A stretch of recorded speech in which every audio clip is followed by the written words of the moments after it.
दर्शकों नमस्कार। Hope all is good. दर्शकों, आज बात करेंगे राहु जब 7th हाउस में होता है तो क्या रिजल्ट देता है।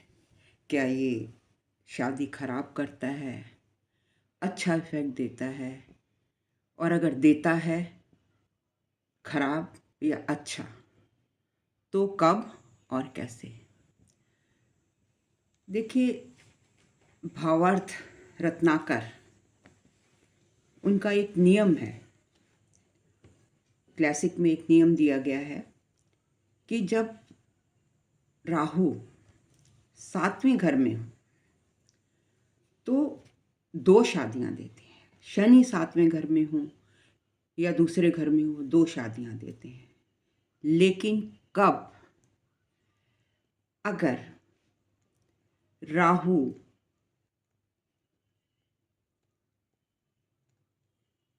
और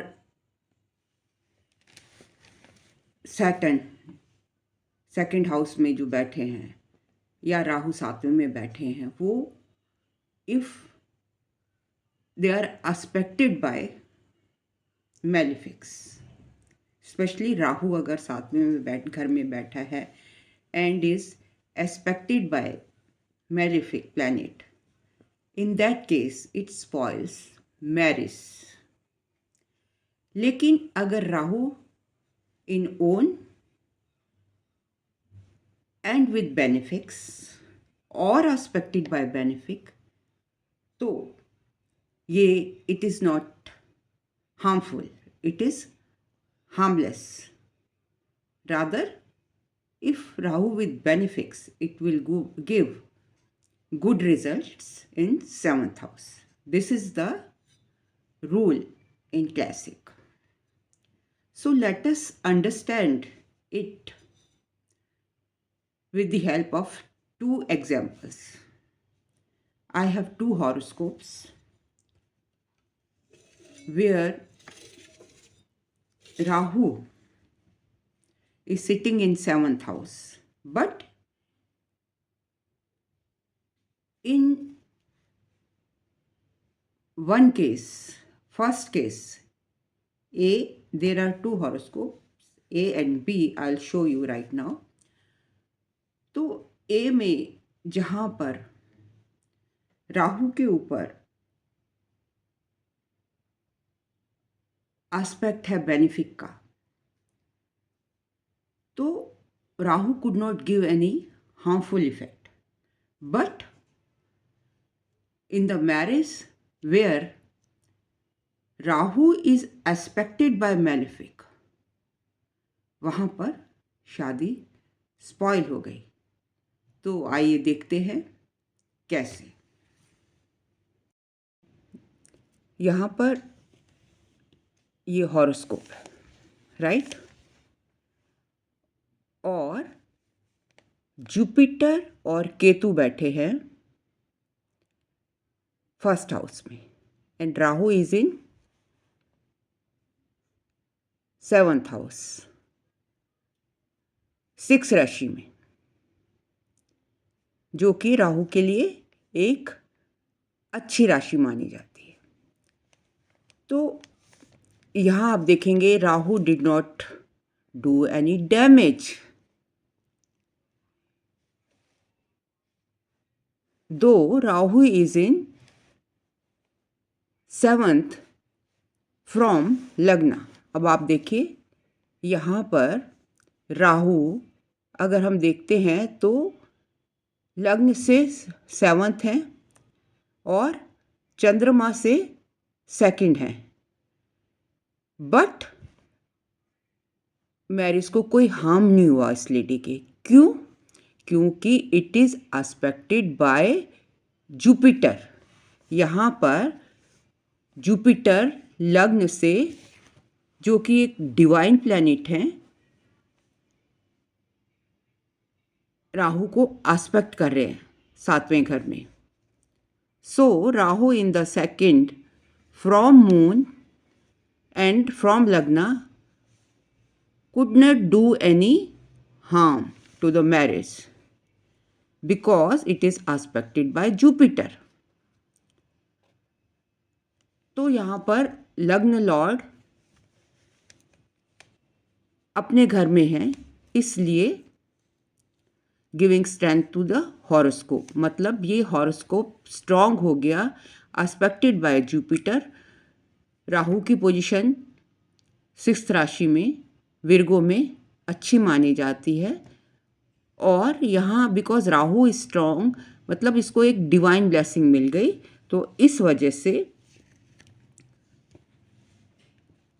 हमने यहाँ पे लग्न से भी देखा 7वें घर में और चंद्रमा से भी देखा दूसरे घर में। जैसे कि सर्वार्थ रत्नाकर में क्लासिक में कहा गया है कि अगर राहु या सैटर्न 2nd में हो या 7th में हो तो they do damage, but if aspected by benefic then they will not spoil the marriage, rather they will behave benefically।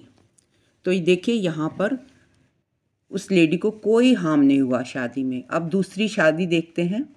यहाँ पर ये बी हॉरोस्कोप है, Rahu is in 7th house, जैसे कि हमने ए में देखा था।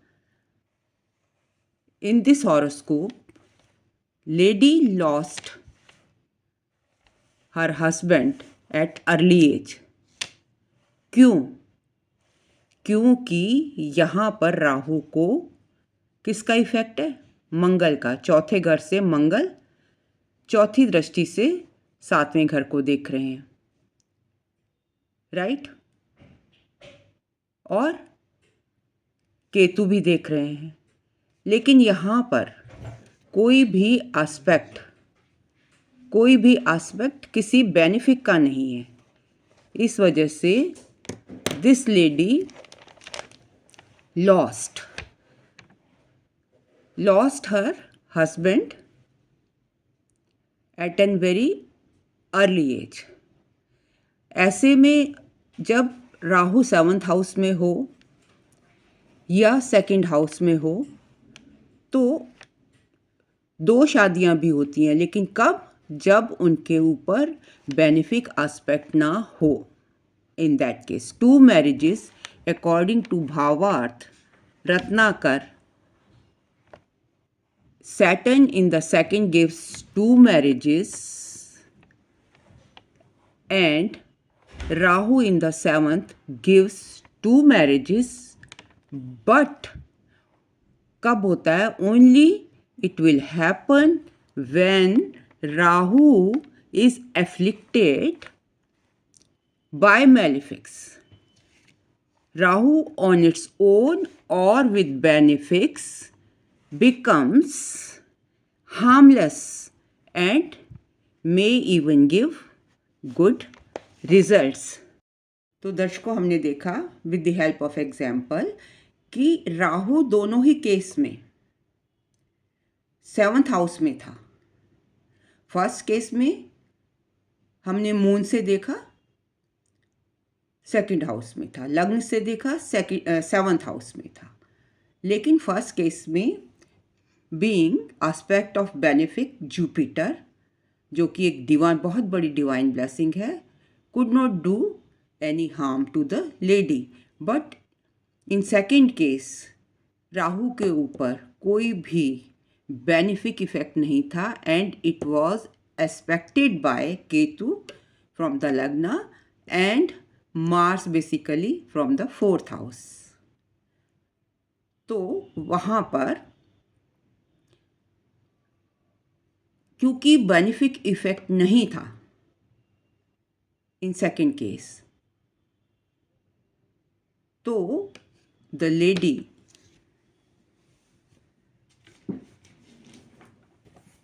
in that case lady lost her husband in very early age।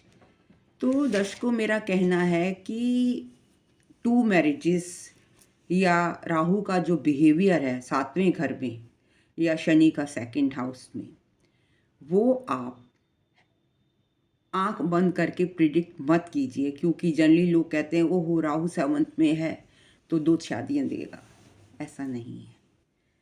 आप ये देखिए कि एस्पेक्ट को देखिए, कोई उसके साथ कौन सा प्लैनेट बैठा है, बेनिफिक बैठा है या मैलेफिक बैठा है, उसके अकॉर्डिंग ही रिजल्ट्स आते हैं। Thank you very much for watching me so patiently.